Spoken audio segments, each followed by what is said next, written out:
Yo Chelsea fans, welcome back to Bridge of Blue bareng gue Nanda Sugiono. Di video kali ini gue akan membahas tentang isu yang beredar mengenai transfer Cole Palmer ke Manchester United. Selain itu juga ada beberapa update info mengenai transfer news di bulan Januari.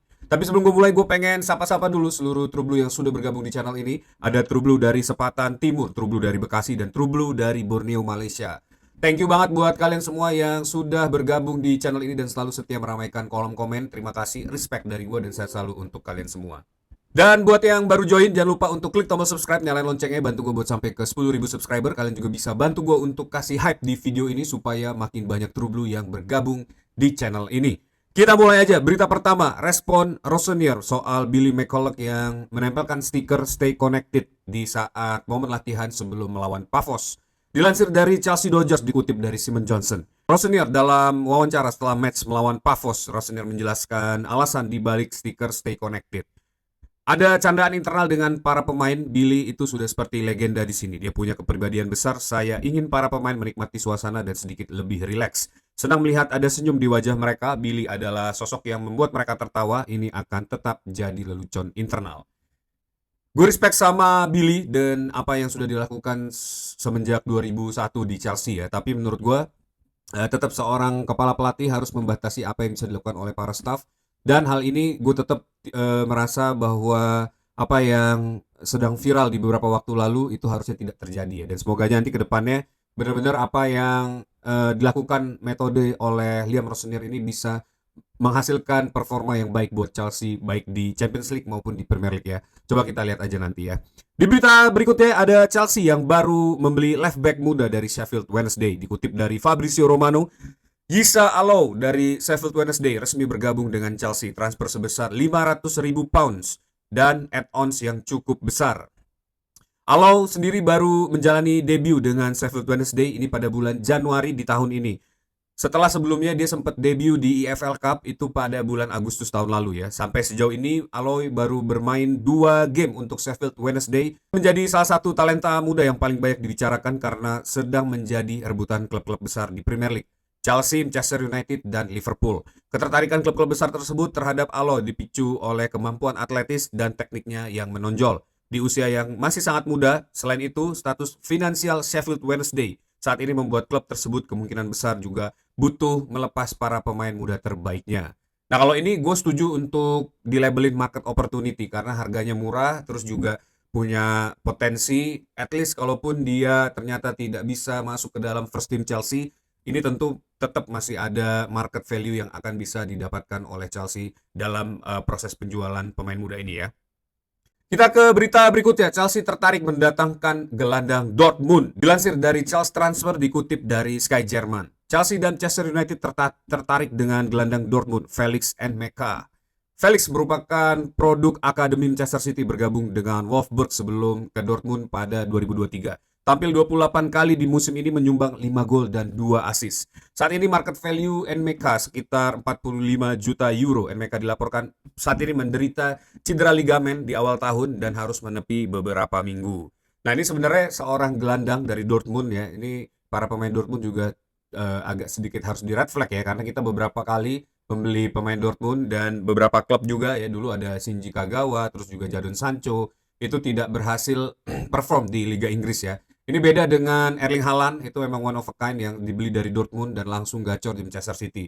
Begitu juga Jude Bellingham yang dari Dortmund itu langsung nyetel di Real Madrid ya. Tapi selain dua nama tersebut, beberapa pemain yang dibeli dari Dortmund ini cukup mengecewakan. Tapi Felix N'Meca sendiri nih sudah sedikit familiar dengan Premier League ya. Harusnya ini bisa menjadi kemudahan dan keuntungan buat dia jika memang nanti akan pindah ke Premier League. Gue pribadi melihat kalau secara angka dan permainan ya, beberapa kali gue juga lihat permainan N'Meca ini di Champions League itu cukup baik ya. Dia bisa hybrid menjadi seorang gelandang penyerang maupun bertahan. Tapi yang agak gue khawatirkan ini karena dia cedera ligamen dan kita tahu cedera ini juga bisa merusak karir seorang pemain dan juga bisa berulang. Nah ini yang sangat gue khawatirkan sebenarnya. Tapi semoga aja N'Meca ini bisa kembali ya ke performa terbaiknya setelah cedera ini dan kita lihat apakah transfer ini akan terjadi di bulan Januari ini atau di summer nanti. Ini kita akan pantengin terus beritanya ya. Di berita berikutnya, update transfer dari Jeremy Jake. Dilansir dari CFC Peace dikutip dari Fabrizio Romano, negosiasi Jeremy Jacquet saat ini cukup rumit. Chelsea ingin mengeluarkan 35-40 juta euro plus add-ons. Namun Rennes masih bersikeras meminta harga penjualan tertinggi sepanjang sejarah klub mereka. Pembicaraan masih berlangsung tapi semakin sulit. Chelsea juga punya nama lain di daftar target atau bisa memilih untuk memanggil kembali Anselmino atau Sarr. Keputusan ada di tangan Chelsea. Kemudian Fabrizio juga menambahkan, saya juga bisa mengungkapkan bahwa klub-klub lain mulai menghubungi soal Jake dan jawaban Rennes sama persis seperti ke Chelsea. Ini bukan Chelsea tax atau harga khusus yang ditetapkan untuk Chelsea. Rennes memang menyampaikan harga yang sama ke semua klub. Kalau dari apa yang terjadi saat ini dengan harga 70 juta dan ada possibility untuk dipinjamkan kembali ke Rennes, which is itu kita nggak bisa pakai jasa dari Jeremy Jacquet ini di bulan Januari ini dan di putaran kedua Premier League, menurut gue lebih baik lepas aja transfer ini karena toh Chelsea juga masih memiliki dua center back yang saat ini bermain dengan sangat baik ya di Dortmund maupun di Strasbourg. Ada Anselmino dan juga Mamadou Sarr. Dan menurut gue memanggil salah satu dari kedua pemain ini adalah solusi terbaik ditambah dengan update informasi mengenai kembalinya Liva Colwill dalam waktu dekat ya. Jadi harusnya Jeremy Jacquet ini udah bukan priority lagi karena akan hurting keuangan dari Chelsea untuk mempersiapkan transfer gelandang dan juga penyerang Chelsea di bulan summer nanti ya. Nah, bagaimana menurut kalian mengenai transfer Jeremy Jacquet ini? Coba tulis di kolom komen di bawah ya. Berita berikutnya, ini Chelsea berencana mendatangkan Douglas Luiz dari Juventus, dilansir dari Fabrizio. Chelsea membuat penawaran untuk mendatangkan Douglas Luiz dengan status pinjaman. Negosiasi sedang berjalan. Hal ini disebabkan karena masih banyaknya cedera para pemain lini tengah Chelsea. Ada Romeo Lavia yang sampai saat ini belum kembali lagi ya. Dan dari Esugo yang kemarin sempat kita lihat di bench, tapi katanya update informasi terbaru mengalami masalah lagi ya. Dilansir dari Kieran Gill, belum ada jadwal pasti untuk kembalinya Lavia. Sementara Esugo secara misterius absen dari dua skuad pertandingan terakhir. Chelsea sedang mendiskusikan apakah mereka akan mendatangkan Douglas Luiz. Tapi menurut Matt Law, negosiasi pinjaman ini tidak akan mudah karena Juventus sendiri menginginkan klausul obligation to buy dalam kontrak pinjamannya. Nah, obligation to buy sendiri itu adalah keharusan bagi Chelsea untuk membeli Douglas Luiz dengan harga nilai transfer yang sudah disepakati sebelum pinjaman ini terjadi. Jadi setelah masa pinjamannya selesai, ini Chelsea harus membeli Douglas Luiz apapun yang terjadi dengan pemain ini ya. Dan itu adalah kesepakatan yang cukup berat buat Chelsea karena Douglas Luiz ini dimasukkan ke dalam short term solusi untuk putaran kedua Premier League saat ini. Jadi Douglas Luiz yang berumur 25 tahun kalau nggak salah ya, atau 26 tahun saat ini tidak menjadi target utama Chelsea untuk didatangkan baik di musim dingin ini maupun di musim panas nanti. Douglas Luiz sendiri di 2 musim lalu itu bermain untuk Aston Villa ya di musim 2023-24, main 35 match bersama Aston Villa, mencetak 9 gol dan 5 assist. Kemudian dia pindah ke Juventus, tapi momen dia di Juventus itu cukup berat ya. Dia hanya bermain 19 pertandingan, absen 13 laga karena katanya ada masalah dengan fisik dan otot ya. Dan 6 laga karena cedera hamstring.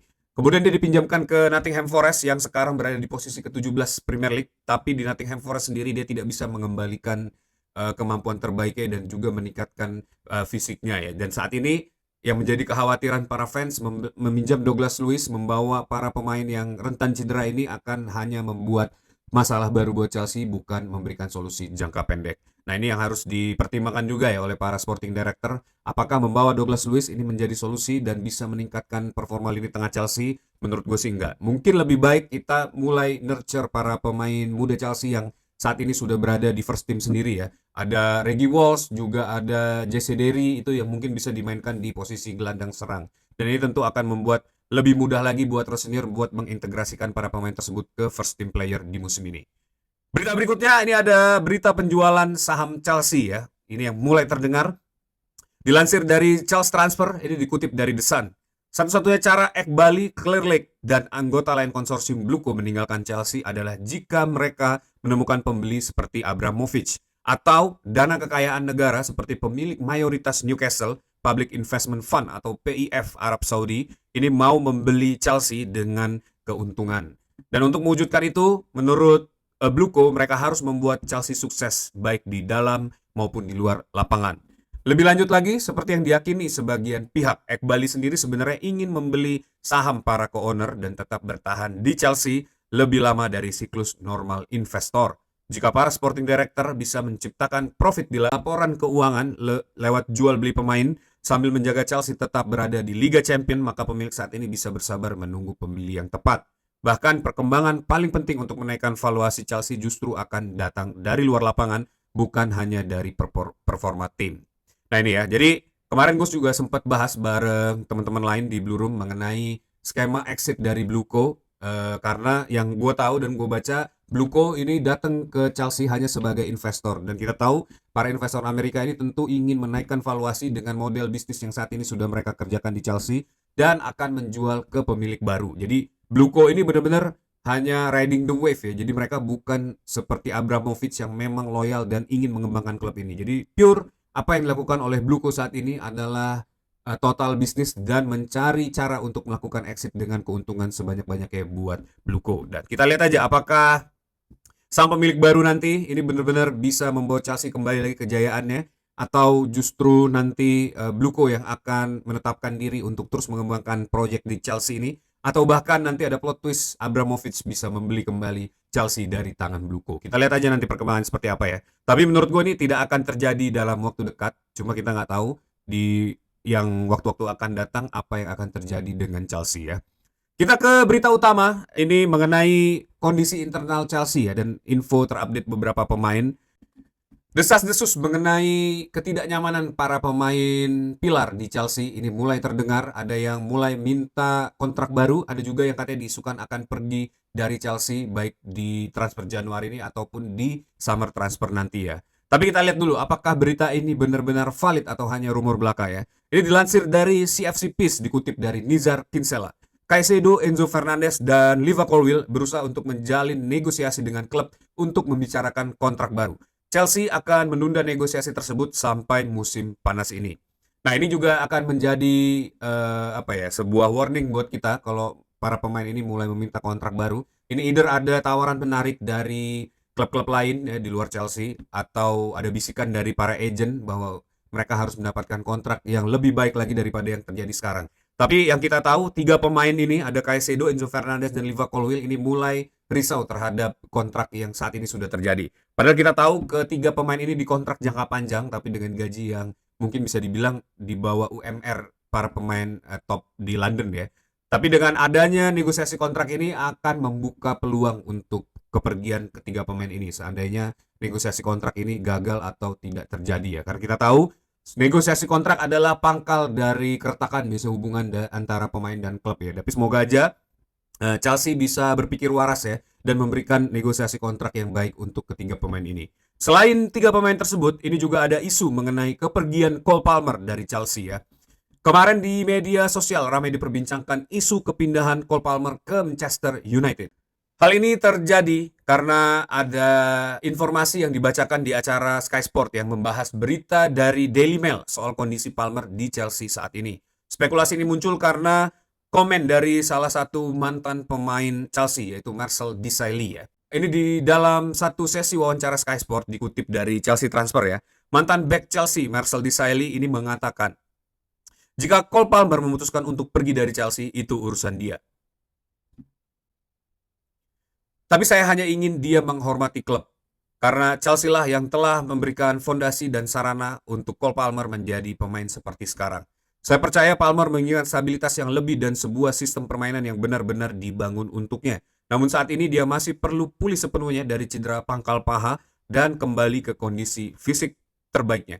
Penampilan terbarunya sudah berbicara banyak jadi dia harus tetap rendah hati dan kembali membantu tim, entah dia nanti bertahan atau pergi. Pertanyaannya adalah apakah dia merasa Chelsea bisa memenangkan Premier League dalam 2 musim ke depan? Jika dia merasa tidak, saya yakin dia akan mengajukan permintaan transfer ke klub yang bersedia membangun sistem permainan di sekeliling dirinya. Nah itu, dari kutipan dari Marcel Desailly inilah yang membuat bola salju mengenai kepergian Palmer dari Chelsea ya. Kemudian juga dengan kondisi yang terjadi saat ini, beberapa info yang menggambarkan situasi Palmer yang katanya murung, frustasi di Chelsea karena cedera yang terjadi. Ini juga membuat banyak spekulasi mengenai keadaan mental Palmer di Chelsea ya. Banyak pihak mengatakan bahwa Palmer saat ini sedang merasakan homesick dan ingin kembali ke Manchester United. Palmer yang tumbuh besar di Manchester ini memang merupakan fans berat Manchester United. Kita sudah lihat berseliweran di media sosial mengenai Palmer kecil yang menggunakan baju Manchester United, terus juga Palmer yang mengidolakan Wayne Rooney sebagai pemain yang paling dia idolakan. Itu juga membuat background story dari rumor yang beredar ini ya. Walaupun tumbuh besar di Akademi Manchester City, tapi di dalam setiap sesi interview, ini juga Palmer tidak pernah menampik bahwa dirinya merupakan fans terbesar Manchester United. Nah, menurut gue sih apa yang dirumorkan ini agak sulit untuk terjadi ya. Karena yang pertama, Palmer masih dalam masa kontrak hingga 2033. Yang kedua, Manchester United saat ini sedang rebuilding. Michael Carrick kita tahu merupakan interim, walaupun di pertandingan pertama Michael Carrick kemarin dia berhasil mengalahkan Manchester City, tapi belum tahu apakah itu hanya sekedar honeymoon phase atau nanti akan kembali ke performa setelan pabrik Manchester United di beberapa musim ini ya. Ketiga, ini banyak pemain baru yang sudah mulai masuk ke Manchester United. Ada Buemo, Cunha, ada Mason Mount. Ini yang membuat menurut gua posisi Palmer ini tidak akan cukup diuntungkan ya, karena para pemain tersebut merupakan pemain top yang direkrut Manchester United untuk menjadi pilar-pilar mereka di lini serang. Jadi dengan masuk kayak Palmer ini tentu akan mengganggu stabilitas yang terjadi di Manchester United yang saat ini sudah mulai terbangun. Dan berikutnya, fans dan klub sampai saat ini masih mendukung dan mensupport Cole Palmer dengan segala kemampuan yang ada ya. Jadi apa yang diberitakan di Daily Mail ini menurut gue merupakan false information berdasarkan spekulasi dan rumor, dan seharusnya tidak menjadi bola salju yang cukup liar ya. Tapi dari rumor tersebut ada juga rumor beredar ya. Kutip dari Indi Kaila. Ini informasi yang menurut gue juga masih menjadi sekedar rumor ya. Pejabat Manchester United dikabarkan mengadakan pembicaraan intens sepanjang hari kemarin di London. Kami memahami bahwa pembicaraan tersebut terkait target rahasia yang bermain di Inggris dan perwakilan sang pemain turut terlibat dalam diskusi tersebut. Detail lebih lanjut masih dirahasiakan. Jadi Manchester United sendiri kemarin mengirim perwakilannya ke London untuk bertemu dengan perwakilan salah satu pemain. Tapi kita tahu di London gak cuma Chelsea aja ya, ada Arsenal, ada Spurs, juga ada West Ham, Crystal Palace, jadi masih banyak, ada Fulham, jadi banyak banget memang tim-tim yang ada di London, dan kita gak tahu perwakilan Manchester United ini bertemu dengan siapa perwakilan dari pemain tersebut ya. Ditambahkan juga dari akun MUFC MPB. Just in, potensi rekrutan gelandang rahasia Manchester United disebut-sebut didorong oleh Michael Carrick. Pihak sang pemain saat ini menunggu apakah United akan melanjutkan proses dan mengajukan pendekatan resmi. United dan kubu pemain sudah melakukan komunikasi awal dan membahas kerangka kesepakatan peminjaman. Namun semuanya masih ditahan sampai United berbicara dengan Carrick dan mengambil keputusan akhir. Nah, kalau proses peminjaman tentu ini bukan Cole Palmer sih menurut gue. Jadi ini rumor yang hanya cocok logi aja ya. Kalau status pinjam, gue yakin Chelsea sendiri pasti nggak mau meminjamkan pemain bintangnya ke Manchester United. Itu yang pertama.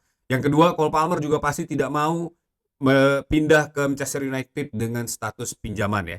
Jadi ini berita yang menurut gue rumor, mungkin ini ada sangkut pautnya dengan Spurs atau dengan West Ham ya.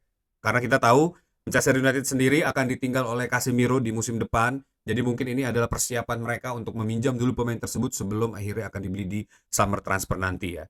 Itu yang menurut gue apa yang sedang terjadi. Jadi untuk rumor mengenai kepergian Cole Palmer ke Manchester United ini menurut gue belum 100% valid, dan ini hanya rumor belaka yang benar-benar digerakkan oleh statement dari Marcel Desailly tersebut ya. Tapi tulis pendapat kalian mengenai apa yang terjadi dengan Cole Palmer ini. Apakah menurut kalian dia benar-benar ingin pergi dari Chelsea, dan seandainya dia pergi berapa value yang mungkin bisa kita dapatkan dari menjual Cole Palmer ya. Tulis pendapat kalian di kolom komen di bawah. That's it video for today. Thanks for watching guys. Thank you buat kalian semua yang sudah menonton video ini sampai akhir. Jangan lupa untuk klik tombol subscribe ya. Juga nyalain loncengnya, bantu gue buat sampai ke 10.000 subscriber. Kalian juga bisa bantu gue kasih hype di video ini supaya makin banyak Turblue yang bergabung di channel ini. Terima kasih untuk kalian semua yang sudah menonton sampai akhir. Tetap dukung Chelsea, once a blue always be blue, up to Chelsea.